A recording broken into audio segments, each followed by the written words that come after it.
Welcome to the Everyone's a Critic movie review podcast. I'm your co-host, Bob Zerl. You see if my mic is on. I can't hear myself anymore. That sucks. That's bad news. It's still going, though. Fine. It's going, so I guess I'm going.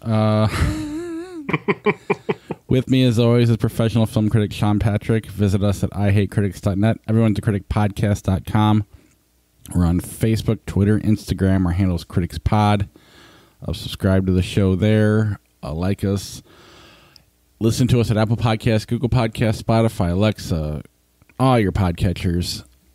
Give us a 5-star review on any platform you listen to us on and let us know you gave it to us. And we will read your review on the air. And you'll be entered into a chance to win a couple Blu-rays, your choice of a few. But go to our social media sites. They're pinned to the top of the page, the details on that contest. Patreon.com/criticspod, the best way to help support the podcast. TeePublic is our merch vendor. Go to ihatecritics.net, click on the TeePublic link, or go to TeePublic and search Everyone's a Critic movie review podcast or Critics Pod if you want some of our podcast merch. We still haven't been sued by Willem Dafoe, so we're doing well. No, we have not. No cease and desist. Nope. And Cameron Diaz as well. And then we are live on YouTube whenever we record. We will post the link to the live episode on Facebook and Twitter if you happen to be on those platforms when we go live. Subscribe to us on YouTube and click on the bell up on the top of the screen. All right, let's get into the episode. We will start with... First, I'll share the screen for the YouTube listeners, viewers, whatever. And we will start with He Is All That. He's All That stars Addison Rae and Tanner Buchanan in a gender-flipped version of the horrific 1999 movie that scarred me for life. Starring Freddie Prinze Jr. and Rachel Lee Cook, who's also in this movie, though whether she's playing the same character or not is unclear. They apparently don't care about that. They have her back, but they don't really care if it's related to the first movie or not. But the story is pretty much the same. Instead of being, he's kind of like a kid who like cosplays as like a 90s grunge kid. So that's why he's, but he's also got 6-pack abs and a beautiful singing voice and he's hiding perfect hair underneath his knit cap. She's a social media influencer. Instead of just being merely popular, she's popular around the world. Kourtney Kardashian is her agent. But so her boyfriend, she catches her boyfriend cheating on her while she's live streaming. And she ends up going viral in the wrong way because everybody starts making fun of her instead of him, even though he was the one who got caught cheating. So she starts losing a bunch of followers, and her manager says that she's got to get her followers back or she's going to lose her makeup sponsorships or whatever. But she's got a real secret, though, Bob. This is a real secret. She's secretly a poor person. You don't think if you think for a moment that that's going to get held against her later, trust me, that's not what happens. It's actually what happens. Do they know what influencers are? I mean, it sounds like they have this whole thing backwards. You go viral, usually you don't lose followers, you gain them, even if it's in the wrong way. Mm-hmm. All right. It's a terrible movie. This is a movie that's sponsored. This is a movie that has a scene where the bottles of core water are better framed in the shot than the actual actors are. This is a movie where the entire scene gets stopped because somebody goes, "Free Pizza Hut pizza," and then they smash cut to the pizza, and then a smash cut to her holding a slice of the pizza before she doesn't eat it because people in Hollywood don't eat food. Yeah. I mean, I don't mind product placement when they make a joke of it or I don't notice it. When they're doing it on purpose, that's kind of... Or they're not... If they're being genuine, that's really annoying. It's just they're really bad at it. They're just really bad at their product placement. They don't do anything to try and make it any less mercenary than it is. And the director here is Mark Waters, who just doesn't care. He gave up a long time ago. He's just cashing checks from making YA movies. That's all he's doing these days. I think at one time he was a director, but he quit and started just doing this. Got into carpentry. He's just sitting there counting money behind the camera going, yeah, that's great. No, it's fantastic. Yeah. It's the Wes Craven scene from Gus Van Sant. The Gus Van Sant scene from Jay and Silent Bob. Yeah. I mean, the Wes Craven one wasn't much different, if I remember. That's right. Yeah, I know her name. I couldn't tell you what she's been in. I mean, I know him from the Karate Kid show. Oh, I didn't know that. I don't actually know who she is. I recognize that name. I think. But I mean, he's good on the Karate Kid show, but I would never. I did not watch this. I'd never. My wife thought we were going to watch it, and then I turned another movie on, and she was kind of annoyed I turned that on. We'll get to that later. But, yeah. So this happened to me. This doesn't happen very often, but it happened to me twice this week, where I received a screener from Netflix, and it came with the attachment that the embargo date for the review was the same day that the movie was being released. So it's like, why did you bother sending this to me? Like, there's no point. It's gonna be on your platform the same day that my review goes live. Like, there's no benefit to me or you here. Yeah. Even my teenage daughter had no interest in this movie. Really? Yeah. Which is why we didn't watch it. Which is odd. That's what this movie is aimed at, is that audience. If they're not getting that audience, then I'm sure they are, but... Yeah, I'm sure they're getting it to an extent. But yeah, it's... And if you have the parents who are like, this is from our childhood, it's a remake, that probably doesn't help your case. Because very rarely does my daughter specifically want to watch anything from our era, let alone a remake of it. I can say that this is better than that one because, like I said, that movie, I think the only time I've had like literally I was about to throw up during this movie in '99. Is there a pube scene or something like that? The pubic hair pizza scene, yes. It's still... And Pizza Hut was a sponsor in this one? What the hell is wrong with Pizza Hut? They didn't do that in this movie. I know, but just the callback, yeah. Now, I forgot about that until you mentioned you almost threw up, so maybe that's why, but... I've seen Sallow, and I didn't throw up. But pubic hair on a pizza and Freddie Prinze Jr. is just too much. Yeah. All right, that's enough of He's All That. Let's move on to Hulu, and let's watch Vacation Friends. This was the other instance where, again, I received a screening link for this, and they gave me a same-day embargo date. This is the same, like, back in the day, this used to be the thing where they'd put the movie out on Friday and not show it to anybody beforehand. Like, you could go to Rotten Tomatoes and still not see any reviews. It's the same thing. It's just posting it the same day. Vacation Friends stars Lil Rel Howery as Marcus and John Cena as his new buddy Ron. They meet while on vacation in Mexico.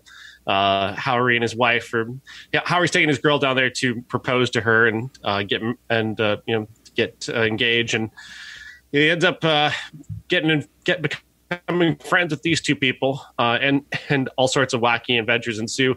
I don't hate this completely. I was surprised because I really went into it with a bad attitude, especially with the same day embargo day. I thought, like, this is going to be garbage.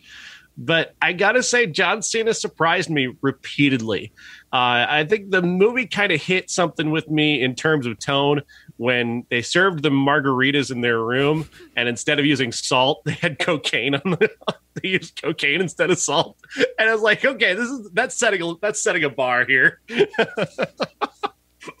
And Cena just never lets up. That's the thing about his character is this: he does not let up throughout the entire movie. He is the happiest puppy dog on the planet, just bouncing from scene to scene with so much energy that you're kind of surprised. I definitely was surprised the way he held that down, because in Blockers he played the Lil Rel Howe character. He played the straight guy, and that seemed to be like, okay, that seems more like John Cena's speed. This is far better than Blockers. This is way better than Blockers. And he's far funnier here. This fully unrestrained John Cena. I laughed a lot during this movie. I wouldn't say it's a great movie or anything. It's certainly not an all-time great comedy. It's not one of the best movies of the year or anything. But in terms of passable comedy, considering most of the weekend was like He's All That, or heavy horror stuff. This was a welcome little breath of fresh air in between all that. I couldn't agree more. I was, maybe it was because I had the bar so low.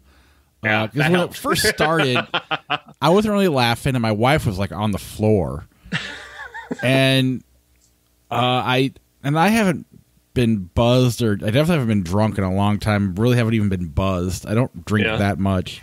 But I was a little bit buzzed watching this, and then it just after a while, I started laughing more and more due to her enjoying it. Sometimes someone else laughing when you don't think it's funny takes you even more out of the movie, but they just kept catching me off guard enough that it kind of worked. And I don't know, I know John Cena and Lil Rel Howery. I don't know the two women in this. No, I don't either. They're equally as good. She holds up with John Cena, and I don't know. The four of them have this amazing chemistry. They know what movie they're in, and they just make the most of it. And it just is kind of stupid fun. And it's super silly, but it really works. And like I said, John Cena, his energy is so great. I never expected that. No, and part of me wants to be like, this is the best he's ever been in a movie. And honestly, yeah. I mean, maybe when you look the at Amy Schumer movie, Trainwreck, but some he's of that, barely in that. Right. But yeah, I mean, he's got great charisma. He's been decent in all the other movies, but this, he just really... Him and Lil Rel really carry this movie, and more so John Cena because he has to play the crazy guy. You need the straight guy to make the crazy guy work. It's just a great chemistry between the four of them, and part of me is like, I want to be friends with all of them. It just really sounds like fun. They thread the needle very well in the idea that, come on, you really do want to be their friends. Like, I know you're running away right now, but you do want to kind of be their friends, don't you? Yeah, I mean, all of it is just... I don't even know what my favorite part is. I mean, right now I'm thinking of the golf scene where it's just... I mean, and I'm not comparing this to Hangover because Hangover is better. Right. But there is such ridiculous stuff that happens in that movie that's realistic enough where you just laugh. I mean, like the tiger being in the back or in the bathroom. It's just funny that they'd get a tiger there. The fact that he would, I don't really want to spoil what happened to get there, but it's so out there but so believable that it's just kind of funny in a crazy way. And I don't know, I was pleasantly surprised. Probably will never watch it again, but it was a good experience. There's a scene late where there's a big misunderstanding between Lil Rel and John Cena and his girlfriend, where they're on stage delivering a toast, and I thought I was going to cringe through that. Yeah, I really thought I was going to cringe through that, and then Lil Rel handles that scene so well that I didn't feel embarrassed for him, and I think that was really just a key. His appeal is so strong that I usually a scene like that, my skin crawls. Yeah, I'd rather. I mean, I know Ben Stiller. I just didn't know how they were going to pay that off, and then they paid it off in the best possible way. I did not see that coming at all. And then even as she explains what happened and what he saw, the phrasing of it is just really, really good. Yeah. Yeah, I mean, you would think like a Ben Stiller movie, you definitely are cringing, and that's the intent. But I prefer the way they do it here better, and I guess you'd probably have to argue a lot of his movies are better than this too, but maybe not. I don't know. I don't think I'll ever watch this again, but it was a fun experience, and I'm glad I did, if that makes sense. Yeah, it's definitely in the forgettable file. Like, it'll be gone in a day, but I enjoyed it while I watched it. All right, let's move on to The Colony. The Colony. This stars Nora Arnzetter as a astronaut from Kepler 9, where rich people had gone some 200 years for some 200 years or so in the future. In the future, people become so rich that they can just fly off of the Earth and go somewhere else, and they leave behind all the poor people. And then they come back 200 years later because they're having trouble breeding due to the radiation on Kepler. So they've already sent back at least one group of astronauts, and now they've sent back this second group, her and two other astronauts. I was really going into this with a bad attitude because I don't like dystopian fiction. I don't like, movies about, futures where everybody's awful, dirty people eating each other and talking about how awful humanity is. This is not my jam. It's just not what I enjoy. And I was definitely expecting this movie to be that. And there are elements of that. But I find that Nora Arnzetter is so good in this movie, so entertaining and so interesting. And the pacing is so good in this movie that I didn't get caught up in the whole dystopian thing. I got caught up in how competent and interesting that she is and what she's doing. She holds this movie together so very well. And then you've got Tim Feldbaum's direction that is really smart, where he's really picking all the right spots to change the scenery, to demonstrate a competency, to move on to something else, and continue to evolve this character in this story. I love the pacing of this. I love the ideas that he's going for here. These giant ships where people live, the tide that comes in. This movie was initially called Tides, which is a far better title than The Colony, because there's not an actual colony mentioned in this movie at all. But I really enjoyed this. And they have these two brilliant English character actors whose names now escape me, but who play kind of two of the opposite poles that she's drawn towards. And I was really impressed by both those actors. They really made a strong impression. I was surprised because, like I said, I went into this with a terrible attitude and really, really was compelled by it. I paid for it. I had it on, but I couldn't tell you anything about it because I was so busy that I feel bad. At least I gave him my money. It sounds good, but I didn't give it a fair shot, and I apologize to everybody involved with The Colony. This is far better than what she did with that awful Army of the Dead movie. She was in that. Oh, that was no good. Is that the Batista movie? Yeah. Yeah. This is way better than that. This is really enjoyable. And I'm probably the only person who saw it. Yeah, I'm sure that it'll pop up on Prime or Netflix or Hulu eventually here. This is the kind of movie I think Josh would enjoy. Oh yeah, I'm sure. And I think I would have enjoyed it if I gave it, I had my attention on it. But it was a little too complicated to try to do something else while you're watching this movie on your phone, no less. There was a 4K version on Amazon, so that means it probably looked pretty good too. So that it just wasn't the right environment. So again, I apologize to all the listeners and the people behind this movie. This next one is a movie I made my wife watch instead of He's All That, and it's Bob Ross, Happy Accidents, Betrayal and Greed. Go ahead. Yes, this is a documentary about the famous sleep aid Bob Ross. ASMR before ASMR. Exactly. He's got this fascinating career where he became popular, he became a joke, he became absent, and then he came back around to being an icon, which is where he is now. People love him now. People no longer ironically love him. They genuinely love him. He provided a great deal of comfort to people during the pandemic who were stuck at home all day and needed something that wasn't the news, and they turned to him. This is not about tearing down that legend. I know a lot of people were worried that this was going to be about, going inside and showing all the bad things that Bob Ross ever did. He wasn't a bad guy. Apparently, that's what we told in this movie, is that he flirted with women, but he was happily married. He may have had an affair, but we don't know for sure, and it doesn't really matter. It's not the focus of the movie. Yeah, the focus of the movie. The line is everybody slept with everybody back then. Exactly. It was the 70s. Everybody had a key party. It's fine. then the wife was like, no, it was the 80s. I mean, the main thrust of this is about after he died, which was in 1995, I believe it was. Yeah. And he was you look at him there. How old do you think he is just looking at that picture? I mean, I saw the movie. Right, but I mean, he looks like he's about 70. I would have said 60s or 70s. And he was 52 when he died, which is crazy to me.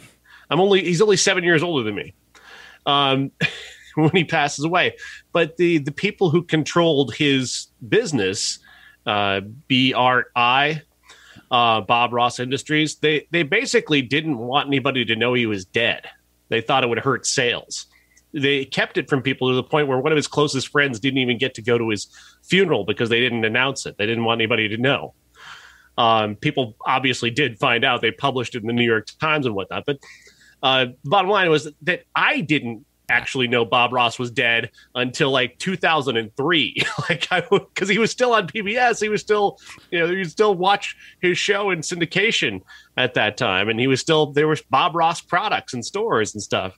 So I actually didn't know he was dead until well after the fact. And that's because they were merchandising the crap out of him, just everything. They put his face and name on a crock pot. What does Bob Ross have to do with crock pots? Nothing. And to top it all off, his son, his one, actual blood relative who's alive, gets none of this. He's not involved in any way due to the shenanigans that these people pulled. And I'm with him. I get it. I get what he's going for. I also like how complicated their relationship was. He wasn't a perfect son and he wasn't a perfect father, and they didn't have a perfect relationship. They had an understandable disagreement over, Bob's dedication to himself being on television and his son's desire to, cut his own path. And that's that's usually not something that movies explore, that type of relationship. And then the way they came back around to each other and the way he was there for his dad in the final days, but obviously not involved enough in the business side of it to make a difference in that way. It's really unfortunate.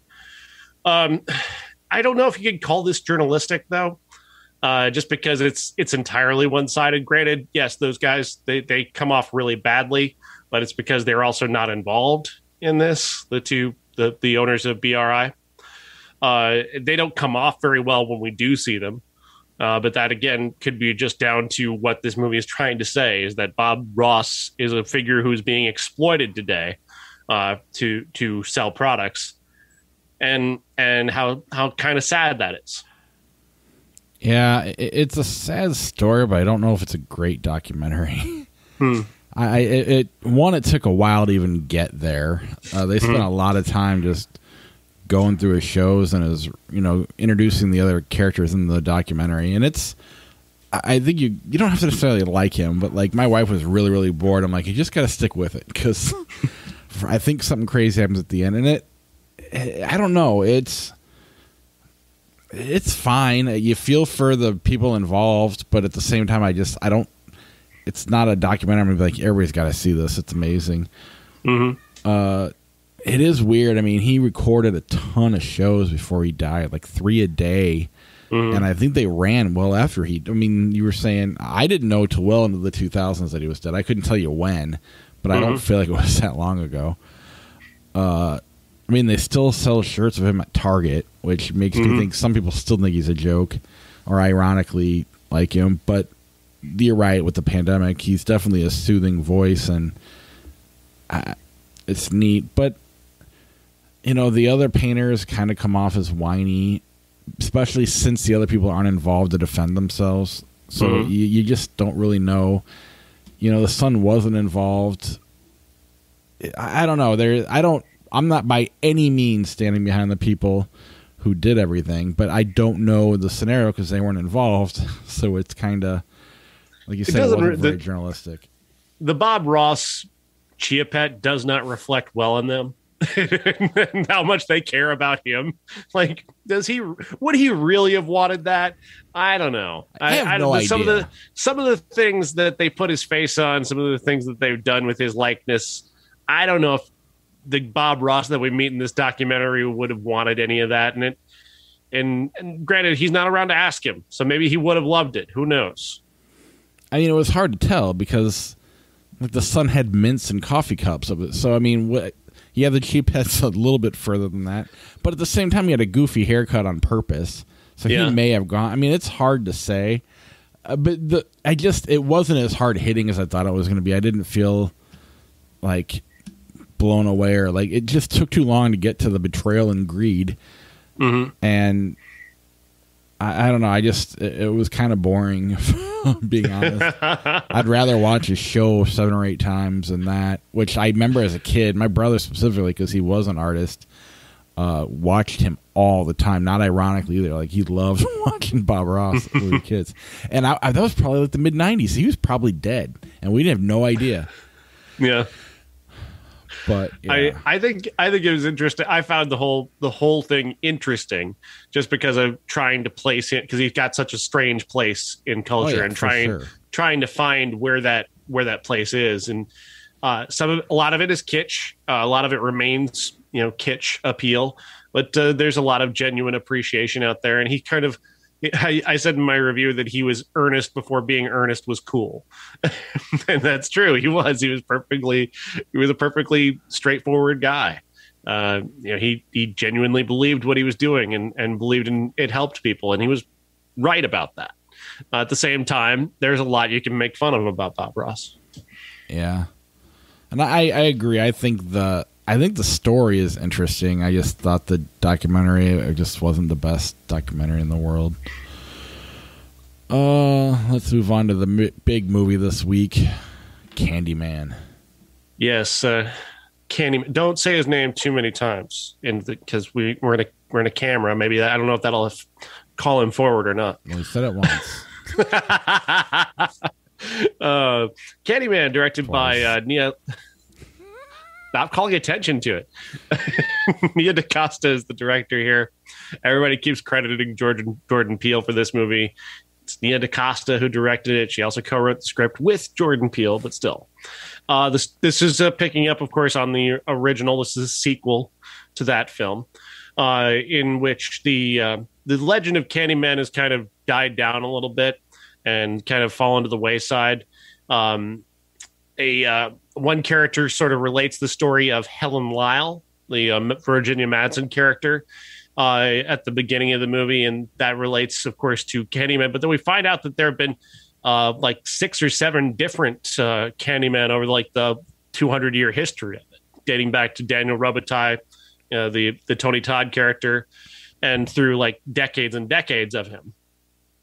And what we find is that the Candyman is really an amalgamation of all the pain and sorrow and agony of Black culture over that time, at the hands of the violence of white oppressors, police officers, or just Klan members, or whoever it is, plantation owners, whoever it's been, has enacted this. They commit these crimes that are so heinous that they create this sort of psychic energy that becomes Candyman.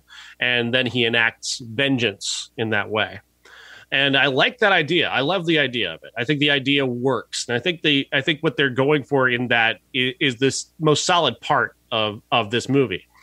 The only real problem I have with this movie, I think it's a good movie, is there's a character in this movie played by Coleman Domingo, who's a really great actor. Like, I love Coleman Domingo, but his character is entirely functional. He's Captain Exposition to start the movie, and then he performs a function later in the movie because somebody has to. And it becomes a thing where he's not a well fleshed out character.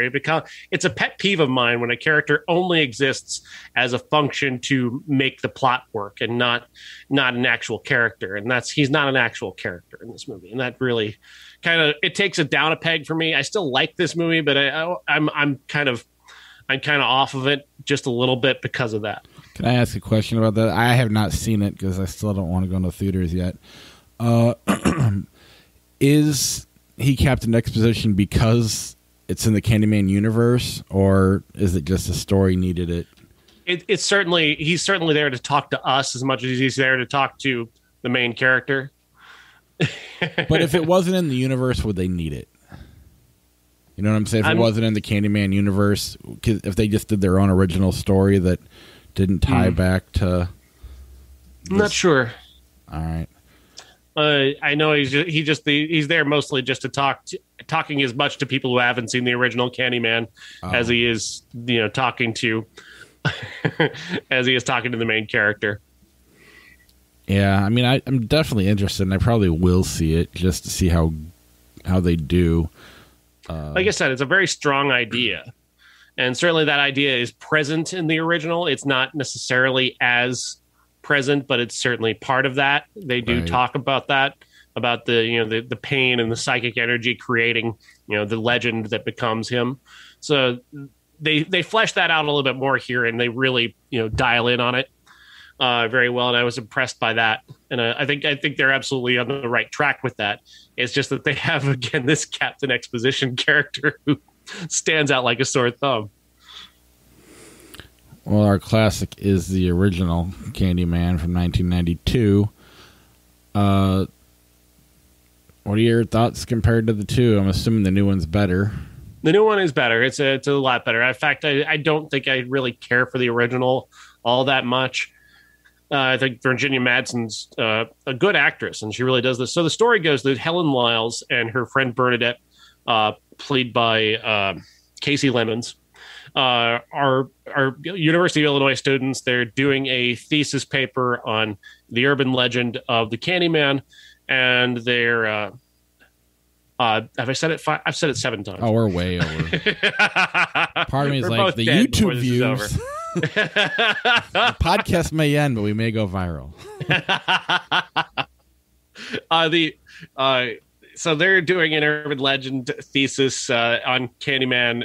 They are going to Cabrini Green, where where Helen believes that she can find some evidence that can prove that he's not real, that he's a real person and not an urban legend, and kind of debunk it. But in so doing, if she were to debunk the Candyman, it would kill him. So he comes to her. Of course, she calls him forward as well. There's a lot of unclarity about that, about his motivation to do her, because his motivations get kind of strange. In both movies, really, they don't really set out exactly why he does what he does, what his motivation is. Like at a very basic level, you would think you say his name 5 times, he appears, he kills, and that's it. But with Helen, he's just sort of fucking with her afterwards, and he kills people who don't summon him. Like he kills a guy in front of Helen because she summoned him, but that guy didn't do it. That guy didn't believe in him, and he still came in and hucked that guy dead. So I don't really understand what his motivation is in terms of what he's doing. He wants to turn Helen into an urban legend like himself, but he's framing her for the crimes that he's committing. So how does that help him as an urban legend stay alive if somebody who's actually a person is getting credit for the murders that he's committing? Does that make sense? I mean, you could have just killed her. Right. Movie over. Yeah. Leave some evidence of your hook, and urban legend is reborn.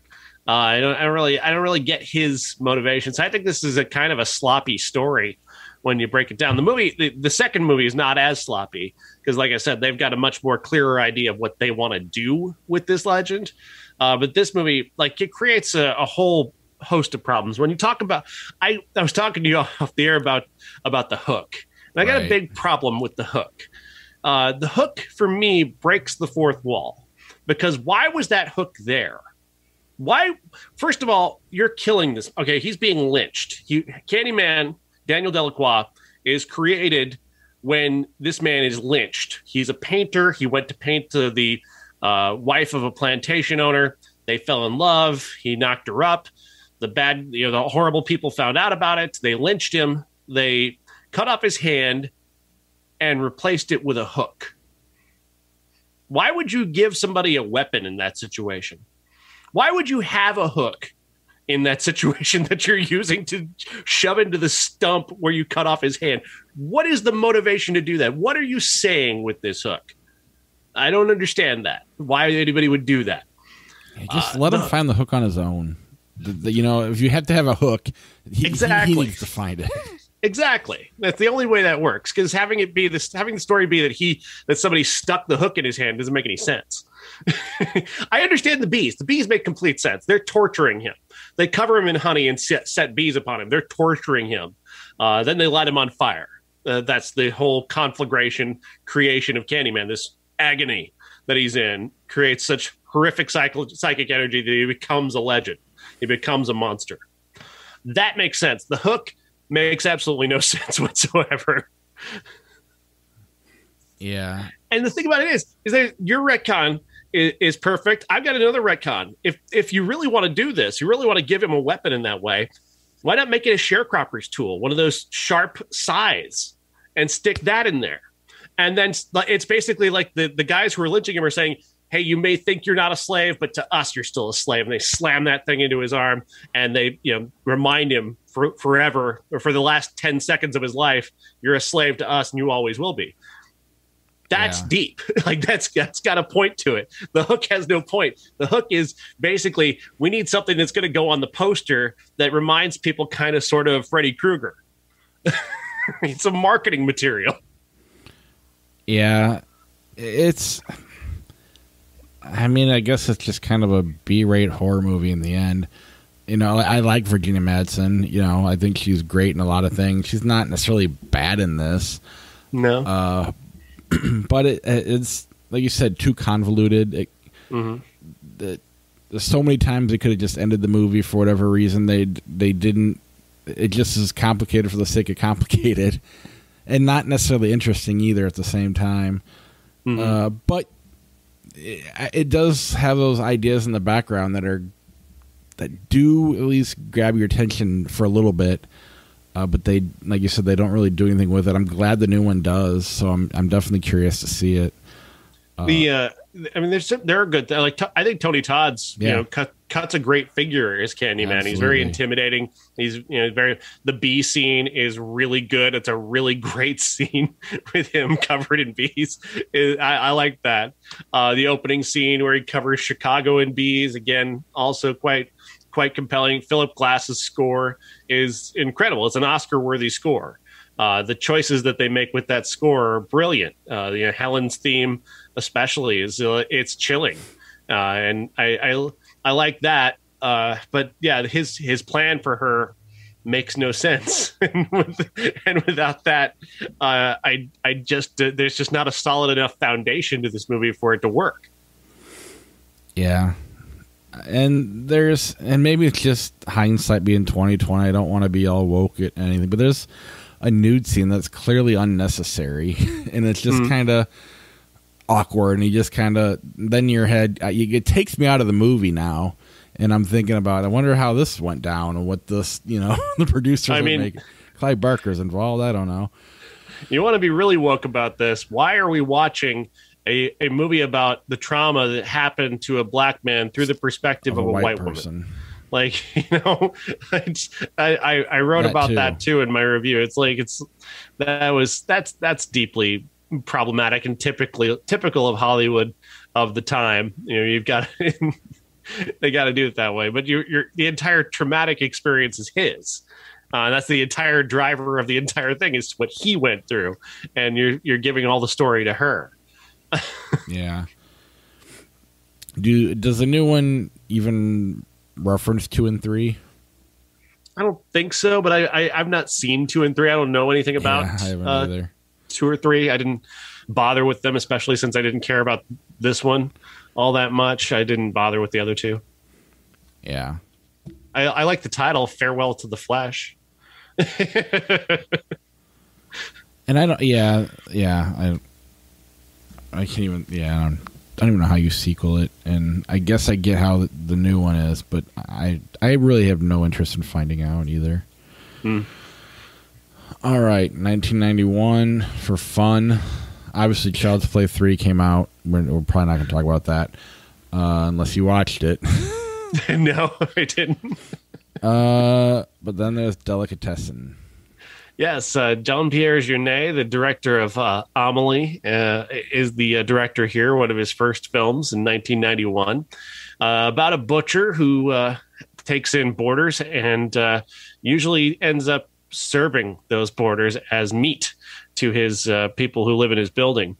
He takes in a new one, a former clown who comes to live with him and begins to have a romance with his daughter. And obviously that's going to be trouble for him having to kill this man and serve him his meat later. This is a movie that's kind of gross and exciting and funny, darkly funny, very clever, and classically sort of Jean-Pierre Jeunet, very early on, his sort of whimsical approach to horror, which I really enjoyed this movie a lot. I enjoyed every little twist and turn of this. There's so many clever little tiny details. There's this wonderful dance sequence in the movie involving a broken spring in a bed. That's just delightful. It's a classic, like a silent film moment. Like, it's great. And there are a couple of those. There's a couple of moments where this clown guy does funny little tricks that are just kind of delightful. And that's really what this movie is just a series of kind of delightful stuff. And then this horrific premise behind it all that's just kind of great. So it's got this very dark sense of humor, but it's all also kind of lighthearted and sweet. Yeah, I love the sets in this. Like, that's it's just like the way they're shot, the way they're framed, everything about them is fantastic. Then the whole latter half of the movie is them destroying the sets. But it was a really good watch. I'd never seen it before. My brother had been telling me to watch this for years, probably close to 2 decades. And I just never got around to it. I watched Amelie and kept waiting for that to be dark because I knew this was supposed to be all kinds of messed up. And even this isn't nearly as messed up as I mean, the premise is for sure, but the way that he plays it is very, very normal and as if it's just part of our lives naturally. Yeah. This is about cannibalism, like you said. And this was a really good watch. I really enjoyed this. And what else has he done? Oh man, he's done. He did an Alien movie, which wasn't very good. His fault. Yeah, that was not. That was totally taken out of his hands. A Really Long Engagement is one of his movies, and I adore that movie. That is him working with Audrey Tautou again, but also Jodie Foster's in that movie as well. But it's still a French film about World War II, but it's one of the most beautiful movies I've ever seen in terms of cinematography. There are a few movies that could touch that film. And that's pretty much. I don't know what he's done recently. I'm not. I think Micmac was a movie that he did, his most recent one, but I've not seen that one. Yeah, I mean, I want to watch more. I haven't seen A Really Long Engagement yet. I always hear about this one. I always hear about Amelie, but I don't really hear about anything else. And I'm definitely interested. But I loved the hell out of this movie. It was. I think anybody would enjoy it, whether you're into foreign films or not. It's that watchable. There's a running gag in this movie about a woman who continuously tries to kill herself. And as dark as that is, the way that he plays these things out is so funny. The last one is just such a brilliant comedy of errors. It's like a Charlie Chaplin, Buster Keaton setup that is just absolutely brilliant. Because it's in its own reality, like some of the convenient stuff doesn't even matter, because you're lost in the movie and just enjoying it as a cartoon or whatever it is. It's its own being, and I love that about it. And like the way they destroy the sets at the end, it's just very neat. You know, even being vegan, I didn't even think anything of it. I know apparently this is a movie all vegetarians should watch. I don't necessarily know that it's an anti-meat movie, but it's that didn't do anything for me one way. I just read about that after the fact, but I highly, highly, highly recommend this. And obviously, Amelie. Amelie's better, but this is a lot of fun for a cannibalism movie. It's one of the best movies of 91, for sure. Oh, yeah. Yeah. No doubt. Next week, we don't have much. Or I guess we have a little bit more. But Shang-Chi and the Legend of the Ten Rings is a Disney movie. I think that's the only new one coming to the theaters as far as I could tell. Netflix has 3 movies. The Lost Daughter. Who was in that? Oh, my God. Dakota Johnson.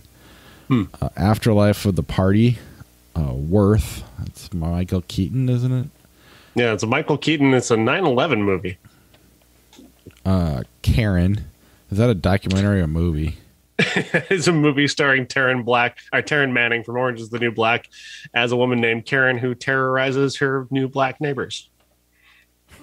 First scene of the movie is her out in the streets washing away a Black Lives Matter painting on the ground. And her name is Karen. Jesus. Then there's another movie that you said is very good called We Need to Do Something. Just looking at the poster alone made me want to see it. So I'm looking forward to that one. Classic is Gentleman's Agreement. And in 1991, we don't have much. Company Business and Cast a Deadly Spell. I've not heard of either of those movies. I think Company Business has Gene Hackman, if the poster might pop up in your head, the movie case. That's the only thing that I can even remember, but yeah, we probably won't talk much about those. What is Gentleman's Agreement? I can't remember off the top of my head. Gentleman's Agreement stars Gregory Peck as a man who goes undercover as a Jewish person to find out what it's like to be a Jewish person in that time. Oh, that sounds interesting. Yeah, so we got. They've got no connection whatsoever to any other movie. I've always wanted to watch that movie. I know I watched it before, like 25 years ago, but I don't remember it anymore. And I've always wanted to go back to it. Yeah, I'm looking forward to going back to it or going to it for the first time. But yeah, that's our show. Let's go ahead and run the flick chart. Before we get there, I want to remind you to go to patreon.com/criticspod to help support the podcast. TeePublic, go to ihatecritics.net, click on our TeePublic link. It's best to help support the best way is Patreon, but that's the second best way. And then if you want to give us a 5-star review, let us know about it, and we will read your review on the air, and you'll be entered, or you'll be able to win a giveaway of a couple different Blu-rays that we have available. All right, let's move to flick chart. RoboCop, Kiss the Girls. I hate RoboCop. Kiss the Girls. Works for me. The Other Guys, Dirty Rotten Scoundrels. The Other Guys. I know there are a lot of people who love Dirty Rotten Scoundrels. I'm just not one of them. I would actually rather watch the Rebel Wilson Anne Hathaway version. I really like what is it? The Other Guys. I thought that was actually a lot of fun. Escape from New York. Freddy Got Fingered. Escape from New York. Easily. Manhattan, Chinatown. It should be easy, shouldn't it? No, it shouldn't. There's nothing easy about that. Those are two really good movies. Those are really good movies. Chinatown. Yeah, I thought we were going to be flipping, but I leaned Chinatown on that one. Thor: The Dark World, Elf. Thor for me. I'm the only person in the world who doesn't like Elf, apparently. I'd probably watch Elf first. I don't really like the first or second. I don't think Thor: The Dark World's great, but I just don't like Elf. I win when I don't care. Elf.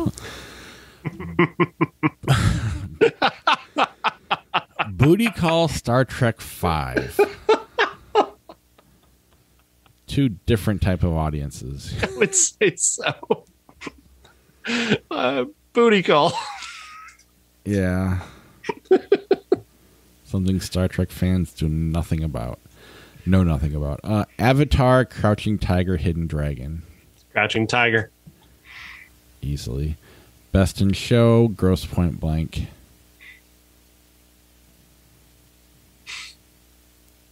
Best in Show is really funny. I'm a huge Gross Point Blank fan. I don't like Gross Point Blank. And you win that one. James and the Giant Peach, Spartacus. Spartacus. 31, Get Smart. Oh, it's Get Smart. Yeah, I didn't like 31. Yeah, 31. I love Rob Zombie, but I don't. That one was kind of a mess. Uptown Girls, Time Bandits. Time Bandits. Yes. It, Chinatown. Chinatown. Agreed. The Hunger Games, The Bucket List. Hunger Games. Bucket List was not very good. Never Say Never Again, The Perfect Storm. Perfect Storm. Agreed. Team America, World Police, Crocodile Dundee 2. Team America. Yes. Tomorrow Never Dies, Ed TV. Like, I've never thought about Ed TV as much as Flickchart is making this pop up on this. I know, right? Tomorrow Never Dies. White Chicks, Demons of the Mind. I don't know what that is. Never heard of Demons of the Mind. I like the poster, though. Yeah. White Chicks, Copland. Copland. Yeah. Teenage Mutant Ninja Turtles 2, The Secret of the Ooze, American Beauty. Secret of the Ooze. Oh, fuck you. I'd understand if it was the first one. And you win, too. That's insane.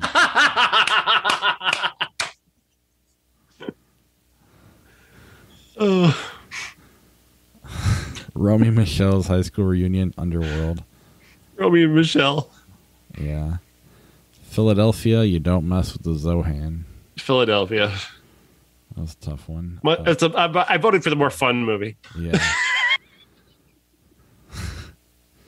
The Proposal, Rocky 2. The Proposal for me. Nothing against Rocky 2. I just really enjoy The Proposal. Yeah, I liked the last 5 minutes of Rocky 2. Don't get me wrong, but the rest of it's kind of boring. It, 1927. I was not aware of that movie. I'm not aware of either of those movies, honestly. Let's just get rid of both of them. Cattails for 2. Fuck both those movies, too. X-Men, Lady in the Water.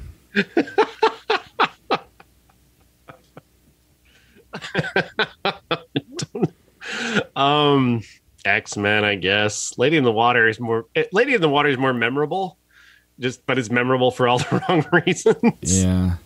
And all X-Men is character introductions. Mm-hmm. Animatrix is in a movie. Okay. The Dreamers, The Prince of Egypt. Dreamers. Yeah. UHF, Rocky 5. UHF. Yep. Coneheads, Underworld. Coneheads.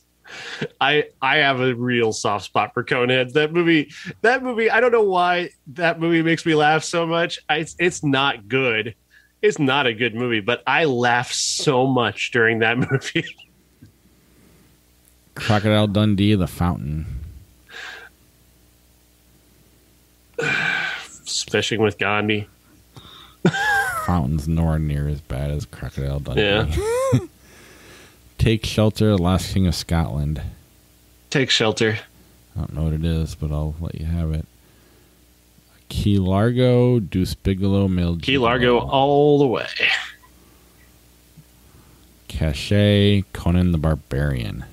Cachet. Yeah, that movie pisses me off, though. I get that. But I like it, but in the same way, just like, fuck you. Quit trying to tell me I'm the problem. Memories of the Murder, Downfall. I don't think I've seen Memories of Murder. I definitely have an Eraser, Downfall. Downfall. Such a weird comparison. Next, Harry Potter and the Chamber of Secrets. Harry Potter. Life of Brian, The Gods Must Be Crazy. Life of Brian. Yeah. Strangers on a Train, 10,000 BC. Strangers on a Train. Just barely. My Best Friend's Wedding, There Will Be Blood. There Will Be Blood. I don't hate it that much. The Lego Movie, Event Horizon. Lego Movie. As much as I like Event Horizon, I like the Lego Movie better. Bonnie and Clyde, Horrible Bosses.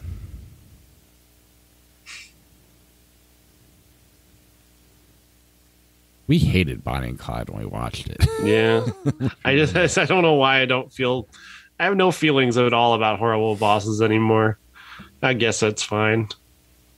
I mean, it's not a landmark comedy, I guess, but I enjoyed it in the moment. I've not seen 28 Up. I should have. It's a very, very interesting documentary. Roger Ebert talks about it a lot.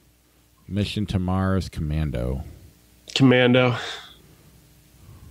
don't care. Charlie Wilson's War, Dead Man Walking. Charlie Wilson's War. I feel like you and I are the only two people who like that movie. It's very true. Even though we pick against it an awful lot. Spawn, Hot Tub Time Machine. Hot Tub Time Machine. Yes. Love that movie. The Silence of the Lambs, Charlie Chan at the Opera. I've not seen that racist film. I know of it because its reputation is incredibly racist. The Silence of the Lambs, Vantage Point. Silence of the Lambs. The Green Hornet, North by Northwest. North by Northwest, but I don't hate the Green Hornet. 27 Dresses, Avatar. 27 Dresses. Yep. The Good Shepherd, There's Something About Mary. There's Something About Mary. I honestly believe these Avatar sequels are some kind of psychic punishment just for me. Foxes, Jumping Ship. I'm going to say neither of those movies are ones I've seen. I've heard of Foxes, I think. Yeah, I've heard of it. Interviewed one of the actors. Ice Age, Dawn of Dinosaurs. Oh, for fuck's sake. Sorry. I think they just want us to end Mad Max Beyond Thunderdome. I'm just going to pick neither one because I don't really care. Good choice. I like that choice. Rookie of the Year, A Scanner Darkly. Rookie of the Year. Really? I've never seen Scanner Darkly, so I'll go with you. I don't hate Scanner Darkly necessarily, but I love Rookie of the Year. Amoris Peros, Knowing. Amoros Peros. It's a fucked up movie, but I liked it. Mm-hmm.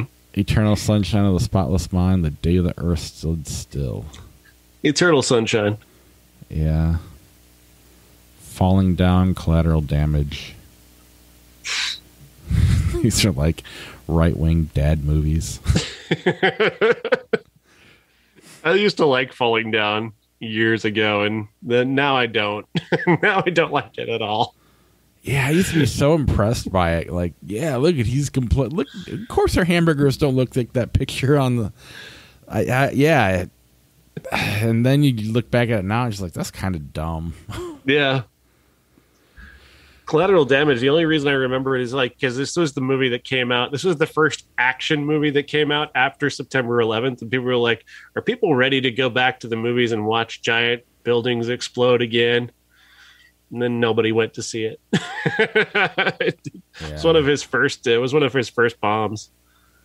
Really? He hadn't had any bombs by 2002? He did, but like this was the one that kind of like was a tipping point for him.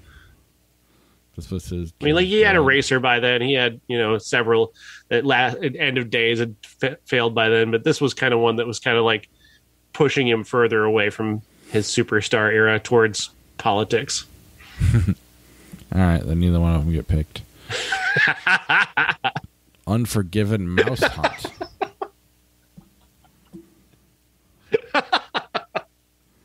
This isn't even... The door is that thing you do. I didn't have to ask you because I know the answer. Citizen Kane, Invasion USA. Oops, accidentally clicks Invasion USA. God, this screenshot should be the picture for the episode. Right.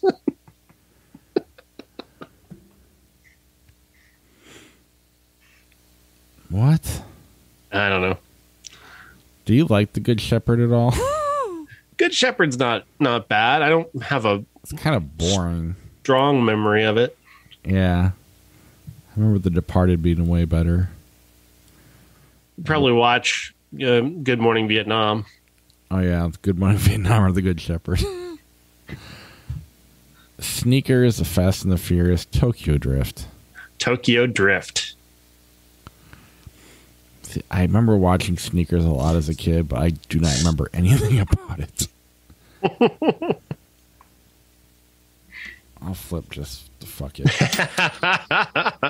Yeah, I win another one that doesn't matter. All right. Age of Ultron, Avengers, or The Core? Age of Ultron. The Wedding Singer, The Good, the Bad, and the Ugly. The Good, the Bad, and the Ugly. Smokey and the Bandit, Planet Terror. Smokey and the Bandit. Hate that. I'm gonna make you flip it. I never win when you really hate something.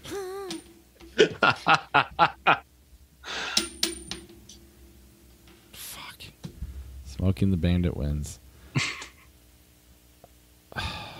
What the fuck is the waiter's ball? Fatty Arbuckle. He's one of the first major Hollywood scandals. I think he had an underage girlfriend or something. Was that a scandal in 1916, or has he just been canceled since then? Yeah, he was. No, it was a canceled. It was somehow it was a scandal back then. In the 70s, it didn't matter. Yeah. You put that on the resume in the 70s. Right. You wrote songs about it. It was... All right, last one. Not even a hard one. Due Date or Fight Club? Fight Club. Yeah, we're done.